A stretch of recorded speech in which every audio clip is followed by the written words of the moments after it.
notre 372e journal de bord. Jean-Marie Le Pen, bonjour. Bonjour. Alors nous allons commencer cette actualité avec de nouveau un journaliste reporter américain qui était tenu en otage par les djihadistes de l'ISIS et qui donc s'est trouvé égorgé face aux caméras hier, une semaine, 10 jours exactement après un premier journaliste qui lui-même avait trouvé la mort de cette façon absolument ignoble. Qu'en pensez-vous, Jean-Marie Le Pen? Oui, il a été décapité, pas seulement égorgé, décapité, selon un scénario qui se veut évidemment spectaculaire et dramatique, qui est un crachat sanglant au visage des États-Unis et qui va obliger Obama à réagir. Et on se trouve devant une situation extraordinaire, à savoir que M. Obama, qui avait déclaré qu'il ne remettrait pas les pieds en Irak, s'y trouve réaspiré, comme quoi l'assassin revient toujours sur les lieux de son crime. En l'occurrence, il ne s'agit pas d'Obama personnellement, mais de la politique américaine, qui est directement responsable de tout ce qui se passe actuellement dans les pays moyen-orientaux. Ces djihadistes qui sont aujourd'hui montrés du doigt et comme des criminels qu'ils sont d'ailleurs, sanglants, eh bien, ont été, sinon créés, au moins renforcés en armes, en munitions, en argent, et avec le soutien médiatique des États-Unis et de leurs alliés, de la France, que ce soit en Irak, que ce soit en Libye, que ce soit en Syrie. Alors on se trouve obligé aujourd'hui, par un réalisme politique, de devoir faire exactement l'inverse de ce qui a été fait pendant des années par des apprentis sorciers criminels. Oui, parce qu'en réalité, ces djihadistes terroristes qui sont allés là, qui viennent d'arriver depuis les 2 mois et demi en Irak, au départ, ils sont allés semer la terreur dans le nord de la Syrie, le nord-est, puis ils ont traversé la frontière et s'en sont pris aux chiites irakiens et ensuite, bien entendu, aux chrétiens d'Irak. Bien sûr, bien sûr. Mais tout ça est d'une logique qui était prévisible. Parce que dans le fond, nous avons dit tout ça, nous avons annoncé tout cela. Et maintenant, les États-Unis, quoi qu'ils en disent, sont pratiquement obligés de réintervenir en Irak pour empêcher, en tous les cas, la prise de Bagdad, qui serait un coup de tonnerre dans le ciel diplomatique mondial. Alors justement, à ce propos, en parlant d'intervention, approuvez-vous les frappes aériennes américaines, justement? Oui, je pense que au point où en sont les choses, il faut empêcher en effet les djihadistes de créer leur califat et de développer la notion de l'Oumma, en rappelant tout de même que ce sont les pays qui ont détruit les nations arabes, qui était un élément de stabilisation, justement, de partage en quelque sorte de l'Oumma, c'est-à-dire de la communauté musulmane, islamiste plus exactement. Eh bien, ces gens-là sont les responsables de ce qui se passe actuellement. Ils ont détruit les pays laïcs, ils ont essayé la Syrie, mais ils ont détruit l'Irak de Saddam Hussein. Et on doit aujourd'hui beaucoup regretter Saddam Hussein en Irak et Kadhafi, même Kadhafi en Libye. D'ailleurs, à ce propos, le patriarche des Chaldéens de Mossoul affirmait il y a 2 semaines que justement tous les chrétiens d'Irak regrettaient amèrement le régime de Saddam Hussein. Il en était le protecteur, tout à fait évidemment. Voilà. Et que voulais-je dire, ce qui est amusant, enfin amusant c'est pas tellement le terme adéquat, mais désormais Bachar al-Assad ne doit plus être si diabolisé que cela. Ah non, il va devenir un allié objectif. Et il y a pas de... Je sais que M. Hollande, qui est un spécialiste du tortillement postérieur, n'est-ce pas, essaye de faire croire qu'on pourrait combattre les djihadistes sans accord avec Assad. Il est bien évident que c'est absurde. Et que dans une guerre comme celle-là, il n'y a qu'un seul moyen, en effet, de battre les djihadistes en Syrie, c'est de renverser les alliances et de travailler avec main dans la main, quoi qu'on en ait, avec M. Assad, bien sûr. Alors une autre guerre se déroule cette fois en Europe, retour en Ukraine. L'armée ukrainienne vient de perdre le contrôle de l'aéroport de la ville de Louhansk, bastion des séparatistes pro-russes. Vladimir Poutine, lui, conseille à l'Europe de s'abstenir de lui imposer de nouvelles sanctions. Que pensez-vous de l'attitude de la Russie, de l'Occident? Où va-t-on là? Je vous ai dit antérieurement que je pensais qu'il s'agissait d'une affaire de famille, en rappelant tout de même que la Russie était née à Kiev, et donc que c'était un grand tort que d'y s'immiscer dans cette affaire, comme l'ont fait d'abord les Américains, qui ont agi véritablement, là aussi, en véritable provocateur du pire, et puis les Européens, qui ont évidemment suivi servilement la politique américaine, et sont engagés dans une espèce de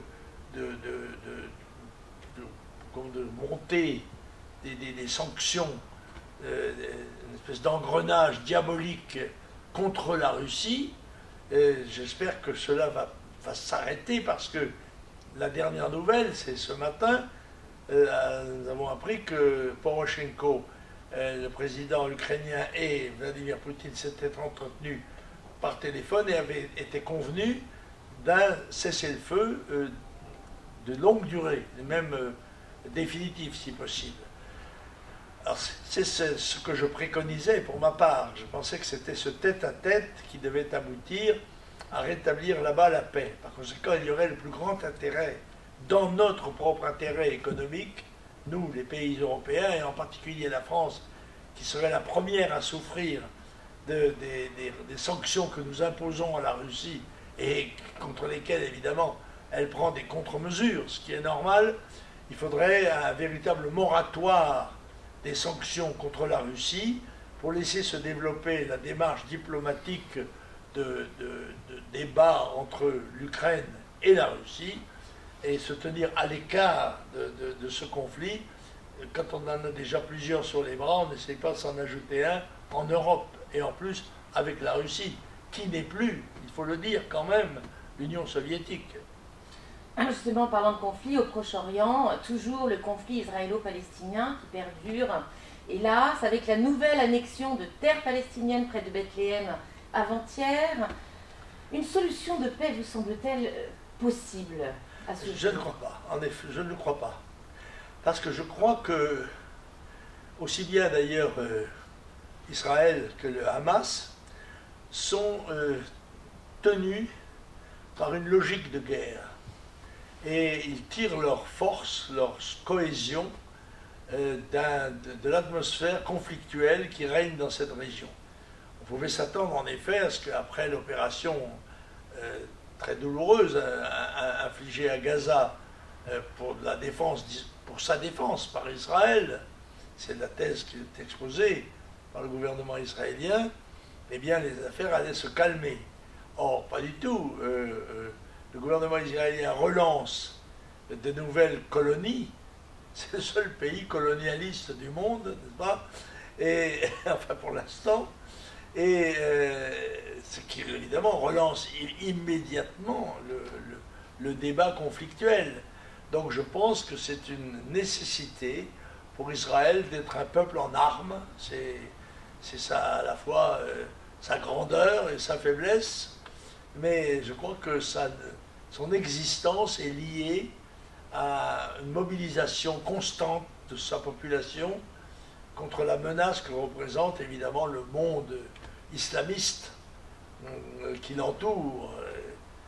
Alors cela, je crains que nous soyons engagés là dans une affaire durable, et je pense que nous aurions intérêt là aussi à ne pas nous emmêler.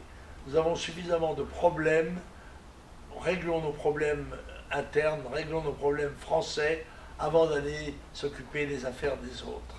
Alors avant de parler des problèmes français justement, selon un rapport de l'UNICEF, publié le 12 août 2014, au cours des 35 années à venir, quasiment 2 milliards de bébés naîtront en Afrique.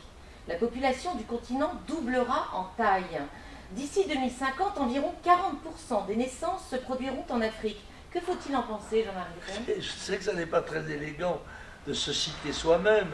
Mais enfin, je rappelle que j'ai été pratiquement le premier depuis plusieurs décennies à souligner l'importance qu'avait le phénomène démographique, qui a pris des proportions considérables, et c'est un rapport officiel de l'UNICEF, oui, oui. n'est-ce pas, qui déclare que la population africaine va doubler avant 2050 et quadrupler avant 2100. Par conséquent, il s'agit là d'un véritable tsunami mondial, et de ne l'avoir pas prévu, de continuer comme l'ont fait les gouvernements français depuis 40 ans, à laisser entrer chez nous 300, peut-être 400 000 immigrés par an, contribue d'une façon, hélas, peut-être définitive, à nous priver de notre droit à l'identité d'abord et même à l'existence. Donc si on prend cette nouvelle en considération, il faut évidemment immédiatement prendre des mesures relatives à l'immigration, à l'asile, à toutes les mesures qui font qu'on rentre en France aux frais des Français, aux frais des contribuables, qu'on s'y installe et qu'on crée ainsi une véritable déstabilisation en France d'abord, mais c'est vrai pour toute l'Europe, c'est vrai en Angleterre, c'est vrai quoi qu'on dise en Allemagne, on est partout, n'est-ce pas? C'est évident que cette vague démographique constitue un phénomène absolument inédit dans l'histoire du monde, mais il faudrait être à la hauteur de l'événement, avoir la prescience, la lucidité, le courage pour prendre les mesures qui s'imposent, pour défendre les Français d'abord. Ça vous rappelle peut-être quelque chose? Les Français d'abord, c'est le slogan du Front National. Oui, alors un autre rapport nous inquiétait, d'ailleurs vous l'évoquiez lors d'un de vos blogs du mois de mai passé, c'est le risque de propagation du virus Ebola. Aujourd'hui, ce fait est avéré, et avéré s'être introduit en plus en Europe. J'ai vu sur le net, en effet, qu'un certain nombre d'internautes notaient que c'était encore une fois de plus Le Pen qui, le premier, avait parlé d'Ebola et du risque que représentait du phénomène que représentait cette épidémie possible et son développement, qui peuvent être foudroyants, qui peuvent engager la vie de centaines de millions de gens. Bon, et bon, et bien une fois de plus, l'opinion mondiale, l'opinion des gouvernements se trouve étonnée, surprise, bouleversée, sans savoir trop bien ce qu'il faut faire, parce que comme l'a avoué M. Obama face aux djihadistes, il n'a pas de stratégie. Ben, je crois qu'il n'a pas de stratégie non plus, ni les pays occidentaux, ni les pays du monde, de stratégie contre l'épidémie qui peut devenir un drame mondial, engageant, comme je l'ai dit, la vie de centaines de millions de gens. Oui, puis alors on essaye de comme d'habitude, minimiser les risques, alors qu'on a appris fin juillet qu'une centaine d'hôpitaux s'étaient équipés en fonction au cas où des cas de contamination arriveraient sur le territoire français. Oui, bien sûr, on sait qu'en plus la durée d'incubation est longue, et que par conséquent il est très difficile d'arriver à percevoir à l'avance quels vont être les développements de cette épidémie. Il faut prendre toutes les précautions, de toute façon, il y a une véritable mobilisation générale. Or, j'ai vu qu'Air France s'était résigné à couper ses relations aériennes pour un des pays, mais il y a déjà 4 pays africains qui sont touchés, et qui, sans doute, on le voit par les conditions dans lesquelles se développe la maladie, puisque les populations africaines, surtout celles de la brousse, ne veulent pas se plier aux règles de défense de la santé, et au contraire arrachent les morts pour les ramener dans leur village et les entourer de toutes sortes de caresses qui évidemment contribuent à diffuser l'épidémie. Revenons en France, si vous le voulez bien, avec le nouveau remaniement ministériel suite à la dissolution du gouvernement précédent de Manuel Valls. Que pensez-vous de ce remaniement? C'est la valse à 1 temps, c'est la valse à 2 temps, c'est la valse à 3 temps, c'est la valse à 1000 temps, c'est la valse à l'envers, n'est-ce pas? On en reprend d'autres et on Excusez-moi recommence. de me citer encore une fois, mais ben voilà, c'est du valse, quoi. C'est-à-dire que très viril dans l'expression, très apparemment sérieux dans la décision, et puis très inefficace dans la réalité et dans la réalisation. Parce qu'il n'y a rien à attendre du valse 2, pas plus que sans doute du valse 3, avant que n'arrive le Hollande 2. Je ne sais pas si ça va, si Madame Trierweiler aura savonné la planche suffisamment pour que le président s'en aille assez vite. Ah oui, elle sort son livre aujourd'hui, je crois bien. Oui, c'est ça. C'est un moment de bonheur, non, c'est quelque chose comme ça. Enfin, écoutez, elle est au moins reconnaissante de ce qu'elle est. Ceci là, on continue à l'appeler la dame, la première dame. C'était la concubine. Oui, elle n'était pas première dame. D'ailleurs, monsieur Hollande lui-même est un grand partisan du concubinage, puisqu'il a vécu toute sa vie dans le concubinage. Il est pour le mariage, mais seulement pour le mariage gay. Il n'était pas pour le mariage pour lui et Madame... Royal. Oui, Royal, Madame Ségolène Royal.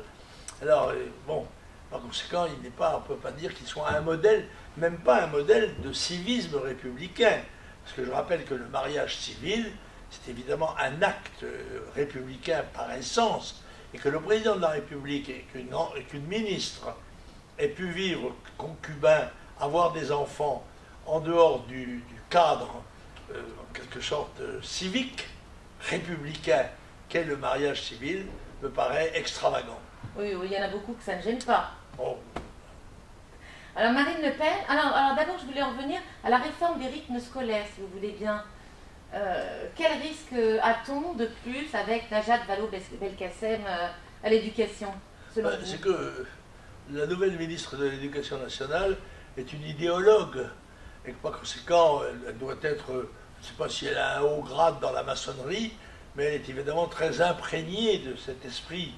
Et par conséquent, on peut s'attendre au pire s'agissant d'elle, d'autant qu'elle agit sous des dehors assez élégants, assez sympathiques.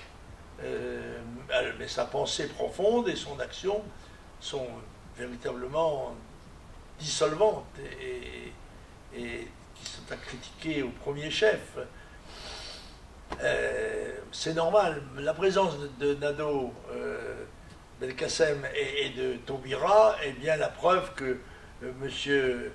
Hollande persévère dans la ligne qu'il s'est choisie, tout en flattant le MEDEF, ce qui n'est pas contradictoire d'ailleurs. On sait très bien que sur un certain nombre de sujets, dont l'immigration, le MEDEF et le Parti Socialiste, et d'ailleurs l'UMP, étaient parfaitement d'accord pour faire des affaires sur le dos de l'avenir des Français. Marine Le Pen, notre présidente, était invitée du journal de 20h de TF1 ce lundi. Alors d'abord, l'avez-vous regardé? J'imagine que oui.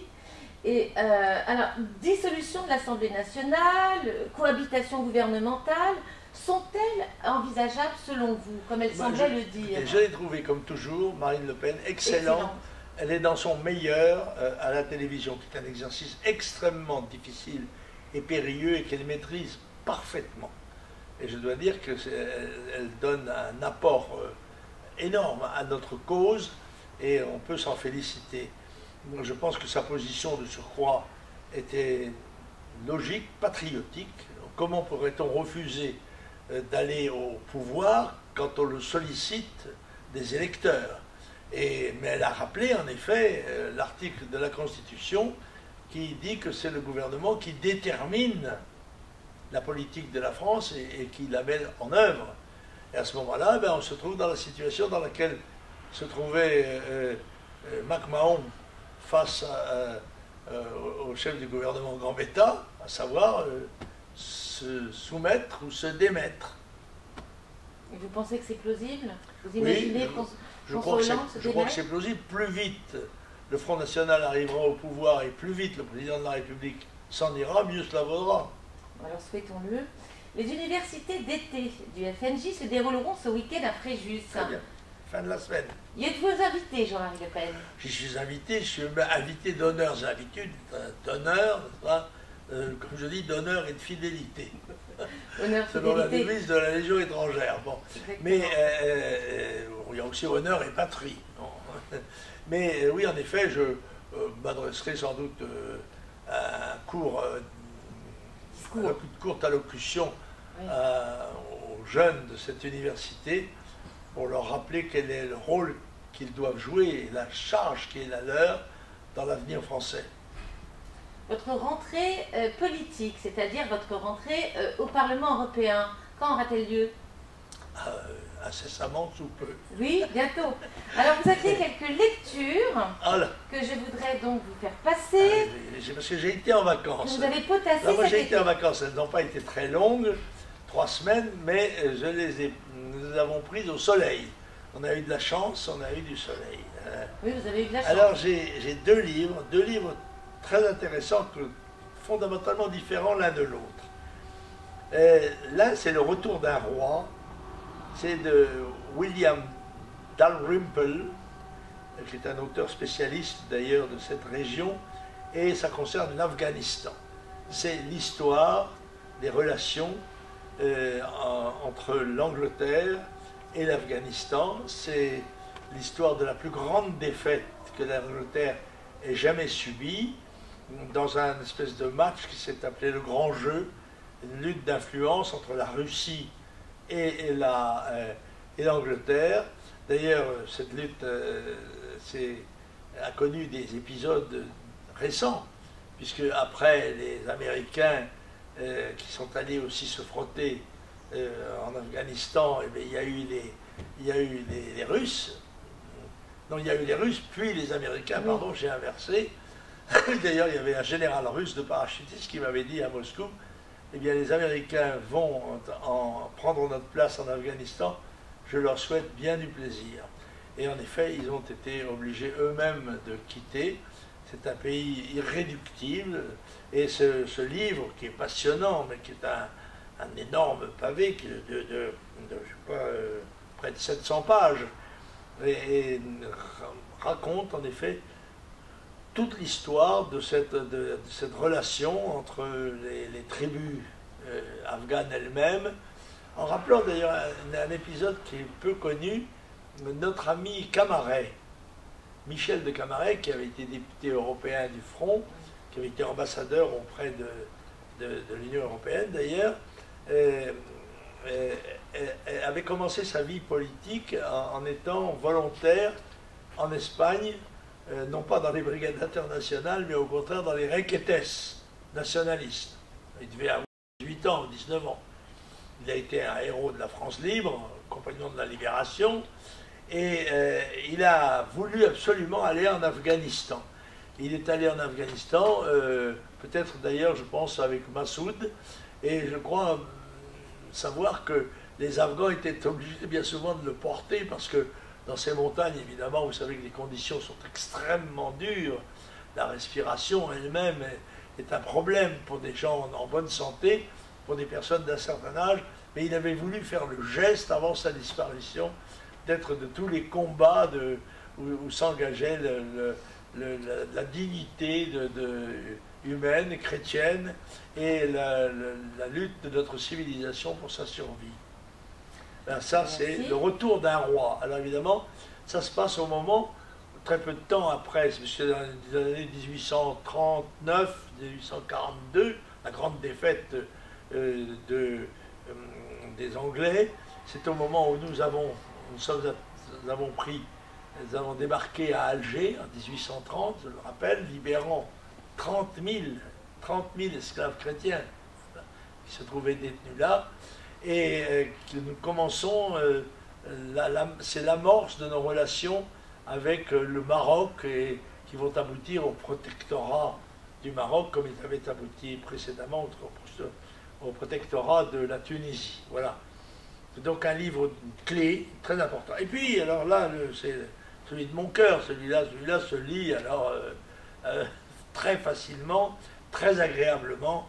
c'est le livre de Jean-Paul Charric de Olmeta, qui s'appelle Mes princes et mes monstres. Alors, c'est surtout traité, il parle surtout des messieurs, il avait parlé des dames dans un livre précédent, là il parle des messieurs, mais dans tellement de domaines dans lesquels il a vécu, que c'était tellement difficile de s'arracher à ce livre d'une excellente facture, d'une excellente, avec un esprit d'élégance morale, qui n'empêche d'ailleurs pas des pointes quelquefois féroces, mais toujours bien calibré quand même et bien justifié, et puis aussi des tendresses évidentes.